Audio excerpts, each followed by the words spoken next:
अल्ताफ हुसैन की तरफ, और उन्होंने ये कहा था कि अल्ताफ हुसैन पर हम ड्रोन हमला करेंगे। उसके बाद जो अल्ताफ हुसैन के कारकुनान मौजूद हैं, जो बहरहाल वो अल्ताफ हुसैन साहब के कारकुनान उस तरह बिल्कुल मजबूत तौर पर मौजूद नहीं है, जबकि मुनज़्ज़म तौर पर कोई नेटवर्क चला रहे हों, लेकिन बहरहाल उन्होंने फिर भी जो है वो ट्विटर पर टॉप ट्रेंड किया। वो टॉप ट्रेंड का लफ्ज़ ऐसा है कि वो मैं कह नहीं सकता, लेकिन उन्होंने बहरहाल जो ट्विटर को जो है वो पूरा, जिस तरीके से आपको याद होगा कि एमक्यूएम एक ज़माने में अगर इमरान खान इस तरह के बयान देते थे तो कराची शहर में वो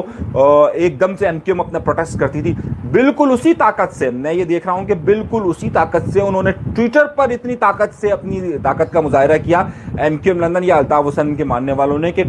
कल शाम से अब तक जो है वो टॉप ट्रेंड कर रहा है। यानी कि बिल्कुल वही स्टाइल जो आपने देखा होगा कराची शहर में, जब अगर ये बयान देते थे इमरान खान साहब तो किस तरीके से प्रोटेस्ट किया जाता था, बिल्कुल उसी तरीके का रेजिस्टेंस मैंने देखा है ट्विटर के अंदर, और उतनी ही ताकत से मैंने वहां पर रेजिस्टेंस उनकी मज़ाहमत को उसी तरीके से देखा है। मैंने आपसे ये कहा कि जिस तरीके का रेजिस्टेंस, जिस तरह की मज़ाहमत ट्विटर पर इन्होंने दिखाई है और टॉप ट्रेंड पे रहा, ज़ाहिर है पाकिस्तान की इलीट उस सारे मामलात को देखती है, और जिस ताकत से वो लोग आए 25-26 हज़ार ट्वीट उन्होंने किए, वो बहरहाल काबिल ज़िक्र है। खैर, ये गुफ्तगू यहाँ पर रहती है, और ये फिर इसके बाद हम आगे बढ़ते हैं।